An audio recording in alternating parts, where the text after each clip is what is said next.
Saudara, hari ini saya ingin bicara tentang Raja Wali, saudara. Saudara, hari-hari ini Tuhan sedang ajari saya tentang 4 wajah yang ada di kitab Yehezkiel.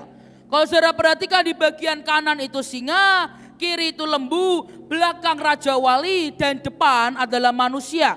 Nah, hari ini kita mau bicara tentang burung Raja Wali. Mari kita buka sama-sama Amsal 30 ayat yang ke-18 sampai ayat yang ke-19. Ada 3 hal yang mengherankan aku, bahkan ada 4 hal yang tidak ku mengerti.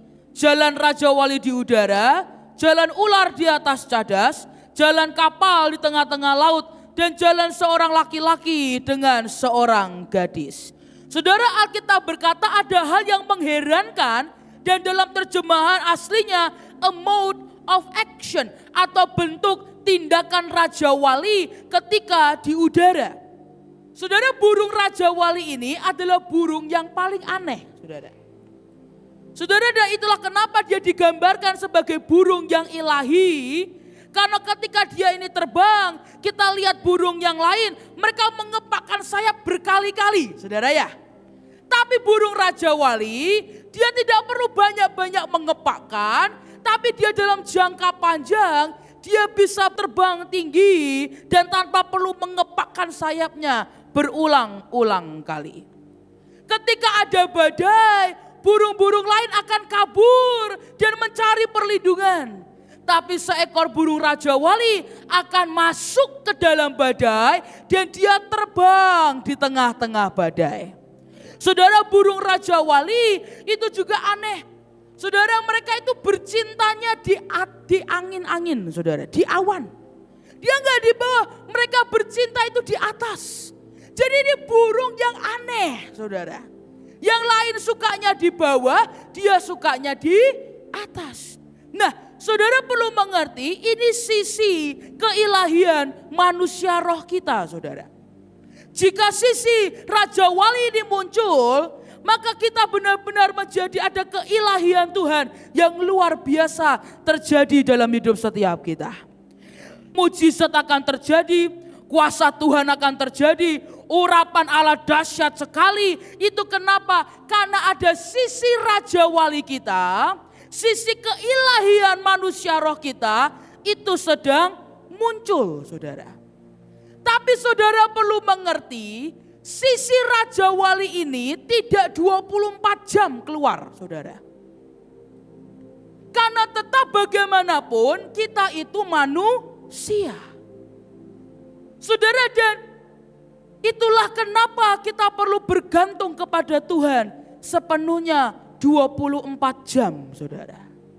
Karena tanpa roh Tuhan masuk dalam hidup kita, sisi Raja Wali ini gak bisa keluar, saudara. Sisi keilahian dalam hidup setiap kita itu tidak bisa keluar. Tapi ketika roh Tuhan yang turun dalam hidup kita, sisi ini bisa keluar di tengah-tengah kita. Saudara, manusia itu memang diciptakan adalah untuk bergantung kepada Tuhan, saudara. Saudara tahu yang namanya Adam, saudara tahu ya? Namanya Adam, manusia pertama di bumi ini, saudara. Saudara, nama Adam itu punya arti lain selain manusia, saudara. Namanya memang artinya memang manusia, tapi yang pertama dia itu punya keunikan dari ciptaan Tuhan. Yang kedua, dia ini bersifat, dia punya ketergantungan di dalam Tuhan. Yang ketiga, dia punya pribadi yang bertanggung jawab di hadapan Tuhan. Dan yang terakhir, nama Adam itu artinya punya kemampuan untuk menangkap pewahyuan yang dari Tuhan. Jadi kita ini awal mulanya, saudara, kita ini diciptakan sebagai makhluk yang punya ketergantungan di dalam Tuhan.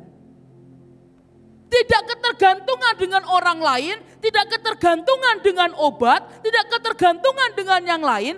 Kita ini diciptakan pada mulanya adalah punya ketergantungan kepada Tuhan.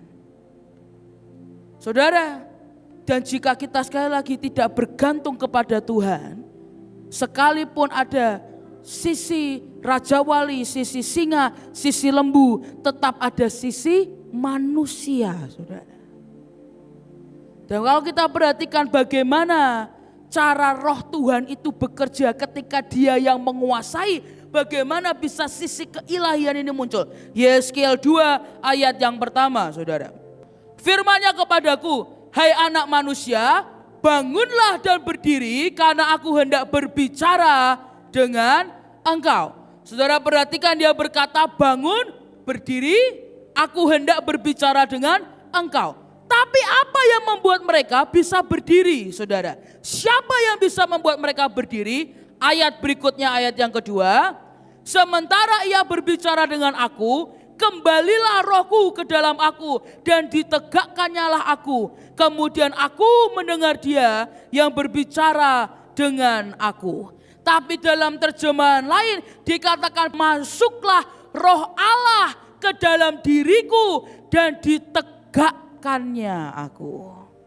Kemudian aku mendengar dia yang berbicara dengan aku.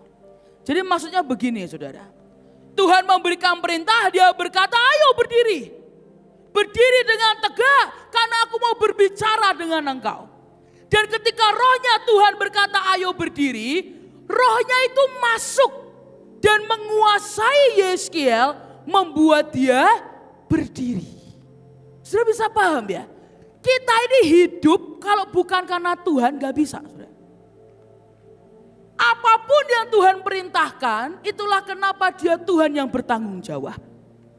Dia memerintahkan sesuatu, dia memasukkan rohnya dalam hidupmu untuk memampukan engkau melakukan apa yang Tuhan mau.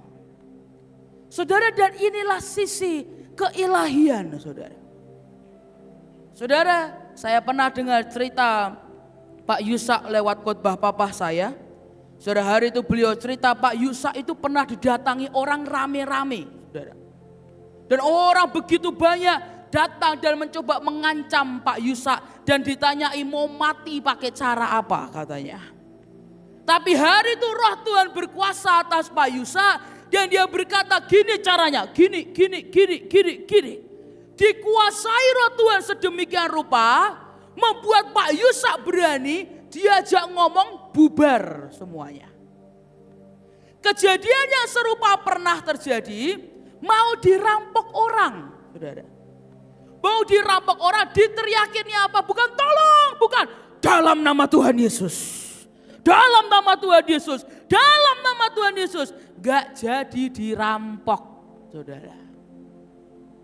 Kenapa? Ketika roh Tuhan berkuasa, sisi Raja Wali, keilahian, kehebatan ini muncul, saudara. Tapi suatu malam, kejadian yang serupa datang, saudara. Saya gak ngerti kok ternyata Pak Yusak ini sering dirampok, saudara ya. Sering mengalami kejadian-kejadian yang unik, saudara. Dan suatu malam rumahnya didatangi rampok. Katanya beliau buka pintu, beliau lihat rampoknya diteriakin dalam nama Tuhan Yesus. Tapi rampoknya mau bacok, saudara. Ditutup pintunya, lalu teriak tolong, tolong, tolong. Nah kalau saudara ngomong, Raja Wali kok tolong, tolong. Ya kenapa namanya juga manusia. Dalam kehidupan kita ini tetap manusia. Jika roh Tuhan tidak yang berkuasa, kita tidak mungkin bisa menjadi manusia yang berjalan dalam supranatural. Saudara perlu mengerti itu. Dan itu artinya semua orang engkau bisa berjalan dalam kuasa Tuhan. Semua orang engkau bisa jalan dalam mujizat Tuhan. Semua orang bisa mengalami mujizat dan kenyatakan kuasa Tuhan dalam hidupmu. Kenapa? Karena roh Tuhan yang menguasai, saudara. Nah kalau kita tidak bergantung ke Tuhan, gak bisa. Untuk kita berharap sisi Raja Wali ini gak bisa keluar, gak bisa kalau tidak ada roh Tuhan yang turun dalam hidup kita. Saudara mau berubah, saudara perlu Tuhan. Saudara percayalah sebagai manusia kita ini orang yang paling bebal untuk berubah, saudara. Kita mau berubah jadi yang lebih baik kalau bukan Tuhan gak mungkin. Karakter manusia kita ini sudah dari awalnya bebal, saudara. Tapi jika roh Tuhan yang turun, Dia sanggup merubah siapapun. Dan dia sanggup menjinakkan keliaran dalam hidup setiap kita. Tapi itu perlu kuasa Tuhan. Kalau tidak ada intervensi dari Roh Tuhan, tidak mungkin kita bisa menjadi raja wali yang terbang di atas kemustahilan. Kalau Tuhan tidak turun dalam hidup kita, kita tidak jadi raja wali tapi jadi ayam. Saudara. Lain saudara, raja wali dan ayah. Lain. Saudara lihat contoh lagi saudara. Hakim-Hakim 14 ayat yang ke-6. Pada waktu itu berkuasalah Roh Tuhan atas dia. Sehingga singa itu dicabiknya seperti orang mencabik anak kambing tanpa apa-apa di tangannya. Tetapi tidak diceritakannya kepada ayahnya atau ibunya apa yang dilakukannya itu. Ini siapa saudara? Simpson. Saudara. Dia dikenal sebagai orang yang kuat. Dia mencabik singa seperti mencabik anak kambing. Saudara, mencabik anak kambing itu sesulit ya saudara ya. Ini mencabik singa tanpa apa-apa di tangannya. Kayak kita nyeplek nyamuk ya, blak saudara.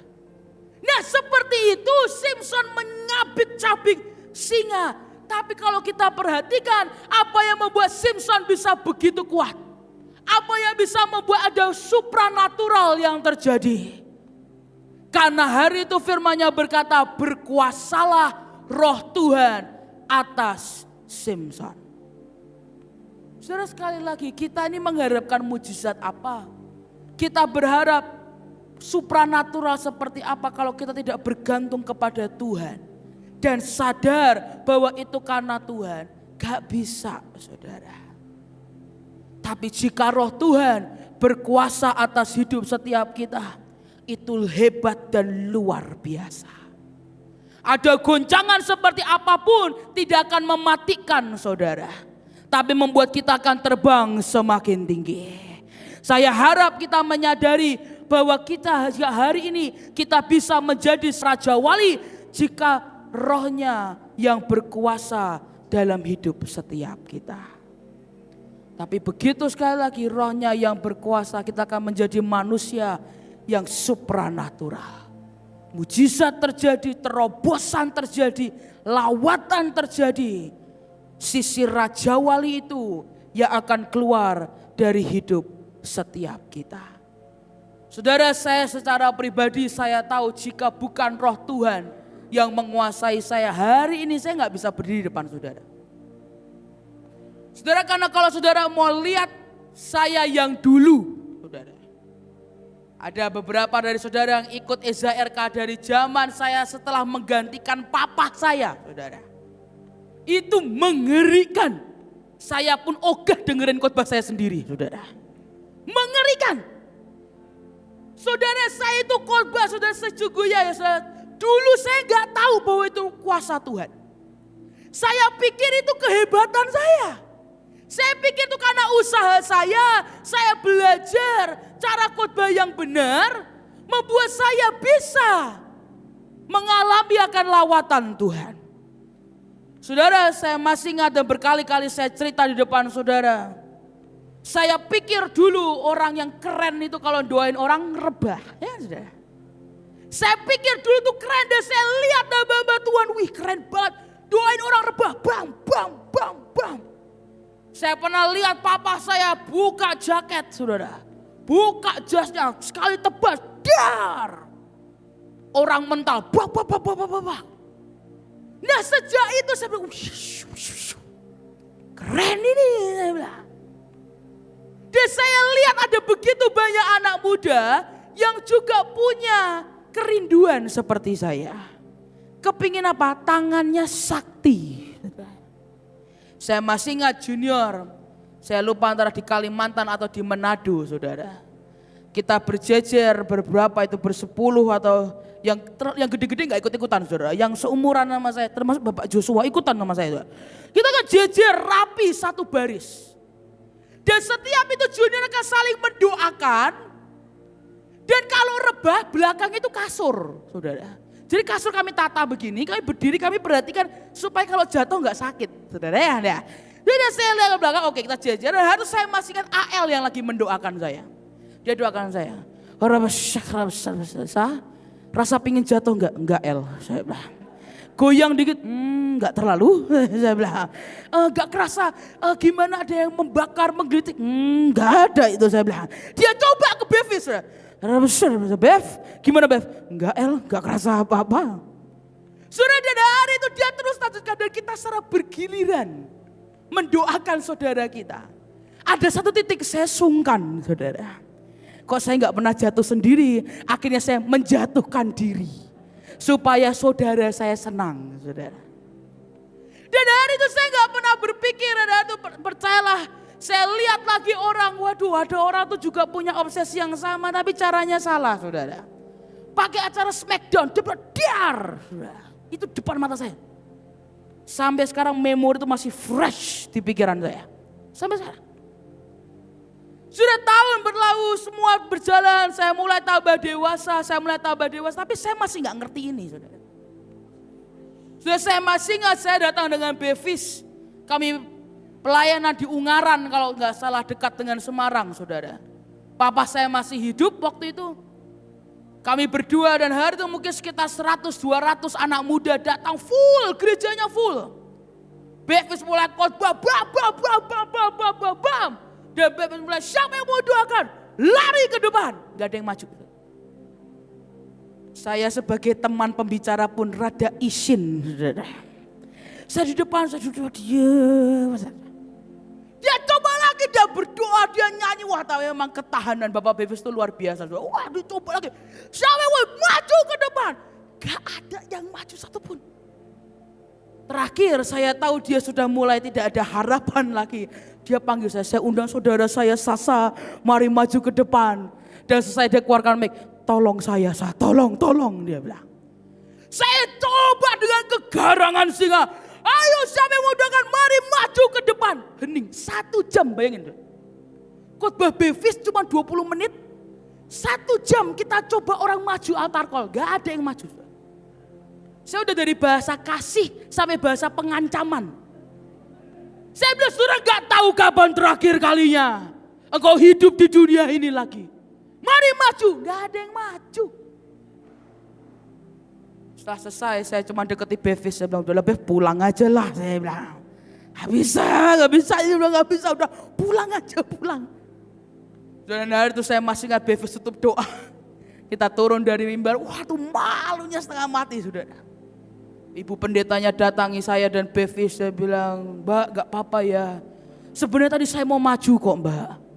Tapi tadi banyak yang mau maju tapi mereka malu. Saya bilang, Bu udah Bu gak usah hibur saya. Saya bilang, gak apa-apa saya tahu kok kalau memang gak ada yang mau maju. Ya gak ada yang mau maju.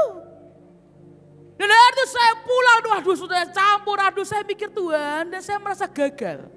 Saya bilang gini, aduh dosa gimana sih. Tapi saya gak ngerti ini. Kalau semua itu karena Tuhan. Sampai satu titik. Tiba-tiba Tuhan bawa pulang papa saya. Dan saya masih ingat kita ada KKR Bahtera di ICE. Saudara. Kalau tidak salah Glorious Time kalau gak salah. Saudara saya masih ingat hari itu. Saya dipanggil ke depan saudara dan panggung itu meskipun luas. Pinggirnya kan rame orang ya saudara ya. Semua para pendekar-pendekar ajaib kumpul di situ. Saudara dari itu saya masih ingat saya berjumpa dengan Ibu Iin. Saudara, waduh sejujurnya di dalam itu sudah terodok saudara. Sangat deh. Saya bilang gini, Tuhan saya ini khotbah aja gak pernah berhasil. Di SRK gak pernah berhasil. Di anak muda gak pernah berhasil. Hari itu doa kesembuhan juga gak ada yang sembuh. Saya bilang ini gak pernah doain orang justru maju gak ada yang mau. Saya bilang ini 20.000 orang dari seluruh Indonesia. Dan hari itu saya masih ingat saya dipanggil, saya berdiri sebelah Bu Iin. Saya sudah diam. Saya lihat AL di depan, wah dia bagikan CD atau buku, saya lupa lah. Sudah keren banget AL dan segala macam. Dan hari itu Bapak Bu Iin datangi saya dan bilang gini, habis ini kamu sikat. Sejujurnya saya di mulut siap, di hati nyikat opo. Saya bilang, nyikat WC saya bisa. Saya bilang, nyikat ini apa ini, saya dikasih mic.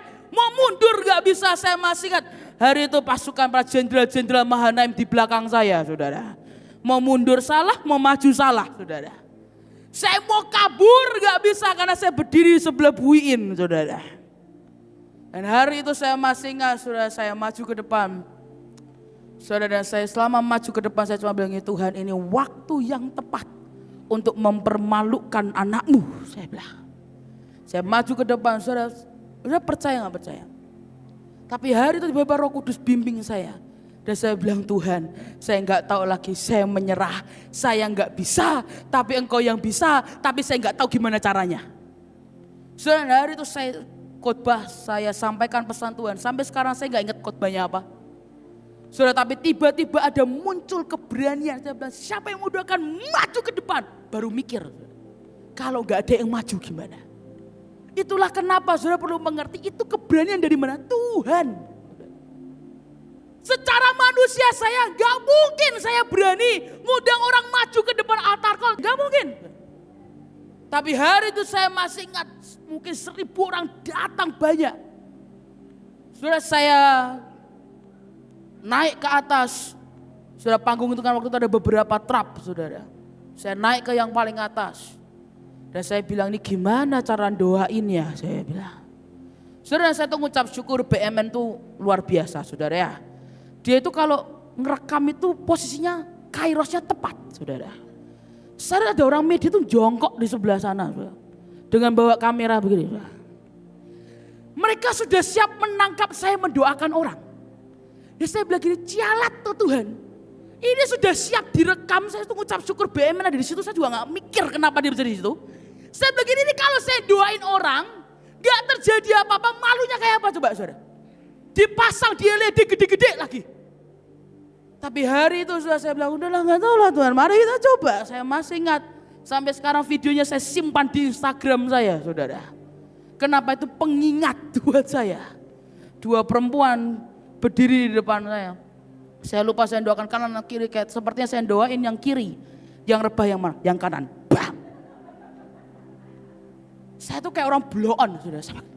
Loh Tuhan, saya doanya yang kiri kok. Kok jadi rebah yang kanan? Saya jalan lagi, puji Tuhan, Bang BMN itu luar biasa, ngikut sudah. Saya jalan dia ngikut sudah. Tapi saya mengucap syukur kejadian itu direkam, kenapa? Itu menyadarkan saya, saudara. Saya jalan orang bam, saya nyampe kosong. Saya balik lagi ke tengah, saya bingung. Setelah itu semua orang bilang, wah tanganmu diurapi Tuhan. Ada yang datang, saya mengucap syukur, saudara, baik sekali menyemangati saya. Saya ada bintang-bintang di matamu, waduh lah. Tapi di dalam, saya tahu loh, saya doa yang kiri ya jatuh yang kanan. Dan hari itu, rekapan hari itu dibuat begitu sangat cepat. Saya dikirimin, saya lihat videonya, saudara, saya lihat itu ada dan itu terjadi, saudara. Kalau saudara nggak percaya, lihatlah, cari itu di Instagram saya. Masih saya post sampai hari ini, saudara. Saudara, ketika itu saya pulang, saya merenung di kamar, saya gembletak, saudara. Saudara, hari itu ketika semua orang tanya, saya kok bisa? Saya bilang nggak tahu. Tapi disitulah saya belajar. Ternyata bukan tangan ini yang sakti loh, saudara. Ini cuma tangan ginuk-ginuk yang pinter masak aja, saudara. Tapi nggak ada lain, cuma manusia. Tapi apa yang membuat berbeda ketika roh Tuhan turun dalam hidup setiap kita? Saudara tahu boneka papet, saudara? Yang biasa dipakai untuk anak sekolah minggu. Kita manusia itu seperti boneka itu, saudara. Kalau tidak ada tangan yang masuk, cuma jadi benda, mati, ya enggak? Kita cuma debu, kita cuma tanah, tapi karena nafas Tuhan membuat kita menjadi makhluk hidup. Saudara, kalau boneka papet itu tidak ada tangan yang masuk, bisa gerak enggak? Enggak bisa. Horor, saudara, kalau bisa gerak. Tapi sekali lagi, kenapa kita seperti boneka papet itu, yang kita perlu roh Tuhan turun dalam hidup kita, menguasai hidup kita, baru kita bisa bergerak. Jadi saudara, tapi sekali lagi begini, apa yang saudara masukkan dalam hidupmu itu mempengaruhi, saudara. Karena beberapa orang, kita isi hidup kita ini bukan dengan merpati, tapi kita isi hidup kita ini dengan Angry Bird. Saya tahu Angry Bird? Ya. burung yang lawannya babi-babi itu loh saudara. Yang mau ngamuk, yang mau ngamuk terus saudara. Hidup kita nggak isi dengan merpati, tapi kita isi dengan angry bird. Marah terus. Saudara, kita nggak bisa temukan damai sejahtera kalau kita isi hidup kita dengan kemarahan dan kemarahan. Saudara tidak bisa harap engkau isi hidupmu dengan firman Tuhan, dengan kuasa Tuhan, kalau engkau nggak pernah isi hidupmu dengan firman. Saudara, dan begitu banyak orang kita ini seringkali mengisi hidup kita dengan memakan bangkai. Dan Raja Wali itu tidak pernah makan bangkai, saudara. Raja Wali nggak pernah.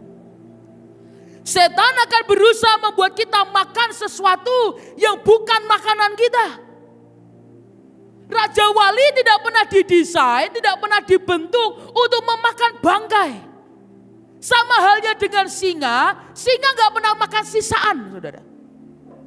Hina yang makan sisaan, binatang yang lain makan sisaan. Tapi singa dan Raja Wali tidak pernah makan sesuatu yang sudah busuk. Kemarahan, kepahitan, iri hati itu busuk, saudara. Engkau dengar berita-berita yang mengerikan, hoaks-hoaks saudara dengar, itu juga busuk. Saudara lebih senang dengar gosip daripada firman Tuhan, itu juga engkau memakan bangkai sesuatu yang busuk. Sedangkan Yesus berkata, akulah roti hidup. Dia bukan roti yang mati, dia adalah roti yang hidup. Dan roti itu fungsinya untuk dimakan, saudara. Jadi kalau mau sisi Raja Wali dalam hidupmu keluar setiap kali kita menjalankan tugas. Setiap kali kita sedang bergulat dengan dosa, engkau mau Raja Wali ini keluar, jangan makan bangkai. Jangan makan sesuatu yang sudah mati, yang busuk, tapi makan sesuatu yang fresh, yang segar, yang dari Tuhan setiap pagi. Ratapan berkata kasih setianya selalu baru setiap pagi. Dia selalu memberikan yang segar dalam kehidupan kita. Waktu kita bangun pagi, engkau punya dua pilihan. Waktu engkau bangun pagi, engkau mau habiskan waktu dengan scroll-scroll Instagrammu, Facebook, Twitter. Engkau baca grup WA yang mungkin isinya gosip, ada gosip baru pagi hari ini. Sudah sepertinya ada beberapa yang sering lihatnya gosip-gosip, saudara ya. Wah, ada tetangga yang begini loh barusan loh. Tahu gak sih begini? Engkau bisa habiskan waktumu dengan itu, atau engkau mau habiskan waktumu dengan berkata, Tuhan, aku mau makan firman-Mu hari ini. Pilihanmu. Saudara, bahkan orang dunia tahu engkau pagi memulai dengan apa, itu pengaruh seharian, saudara. Engkau bangun pagi dengan lihat-lihat gosip, berita-berita hoax. Engkau lihat dengan semua yang busuk, engkau lihat semua kemarahan, film-film dan segala macam. Satu hari engkau akan lihat moodmu jelek banget, saudara. Engkau akan lihat rasanya kok kayak hari ini hidupmu gak enak banget ya. Kenapa engkau makan bangkai? Tapi kalau engkau makan firman, engkau makan yang fresh, engkau isi hidupmu dengan firman Tuhan. Engkau akan lihat satu hari itu, engkau akan lihat mujizat Tuhan akan terjadi dalam hidupmu. Engkau akan lihat terobosan terjadi dalam hidupmu. Engkau akan lihat damai sejahtera Tuhan akan melingkupi engkau seharian. Saudara, apalagi kita ini hidup perlu iman. Ya kan? Saudara, tidak mungkin engkau punya iman tapi kalau engkau gak pernah buka firman, saudara. Tidak mungkin orang bisa punya iman tanpa ada firman dalam hidupnya. Karena iman timbul dari pendengaran akan firman Tuhan. Saudara, hari ini sekali lagi saya ingin mengingatkan saudara, kita ini dipanggil sebagai pasukan Raja Wali Tuhan. Saudara, lihat di Wahyu yang memberikan peringatan bahwa akan ada kematian di mana-mana itu siapa? Raja Wali. Kita dipanggil sebagai pasukan Raja Wali Tuhan. Maka artinya mari berhenti makan bangkai. Berhenti makan sesuatu yang busuk dari hidupmu. Isi hidupmu dengan firman, jadikan dia penguasa atas hidupmu. Maka lihatlah engkau akan dimampukan melewati banyak hal dengan cara supranatural. Bukan dengan hebat dan gagah kita, tapi karena Tuhan yang memampukan setiap kita. Saudara, dan hari ini saya mengerti ini bukan hari-hari yang mudah. Kita hidup di akhir zaman, di mana ada begitu banyak hal yang tidak mudah, bangkai di mana-mana, saudara. Berita-berita yang tidak benar di mana-mana, gosip di mana-mana, saudara. Tapi sekali lagi itu pilihan kita. Kita mau makan yang bangkai atau kita mau makan yang fresh setiap hari. Apa pilihanmu hari ini? Tapi kemudian yang kedua, saudara, mau wajahmu Raja Wali, mau wajahmu singa, mau wajahmu lembu, maupun wajahmu manusia, di Yeskiel kakinya itu tetap kaki lembu. Kaki lembu, lembu selalu bicara tentang kerendahan hati, lembu selalu bicara tentang korban, lembu itu bicara tentang napak tanah. Artinya apa, Sa? Bukan mengecilkan kuasa Tuhan, bukan, saudara. Artinya apa? Engkau ingat dari mana engkau diambil. Engkau ingat bahwa semua itu karena Tuhan. Engkau ingat bahwa yang menguasai hidupmu adalah Tuhan. Artinya kemanapun dia perintahkan, saudara harus ngikut. Saudara, engkau gak bisa ngomong begini, oh Tuhan sudah menguasai hidup saya. Buahnya mana, saudara? Engkau gak bisa berkata, oh Roh Kudus sudah turun dalam hidup saya. Buahnya apa? Kalau Roh Kudus sudah turun dalam hidupmu, buah-buah roh akan keluar dalam hidupmu. Kalau Roh Tuhan yang menguasai hidupmu, kakimu akan diarahkan sesuai dengan kehendak Tuhan. Kakimu bukan kaki manusia yang melangkah mengikuti keinginanmu sendiri.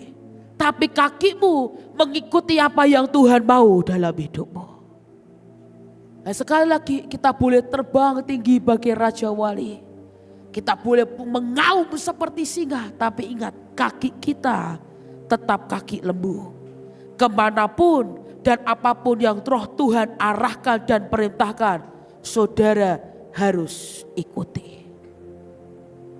Sekalipun itu bertentangan dengan apa yang kita suka, saudara. Saudara, sejujurnya bagi saya dalam panggilan ini, apakah ini yang saya suka? Enggak. Saudara, apakah saya dengan SHRK, dengan semua seminar-seminar yang ada, apakah itu selera saya? Enggak, saudara.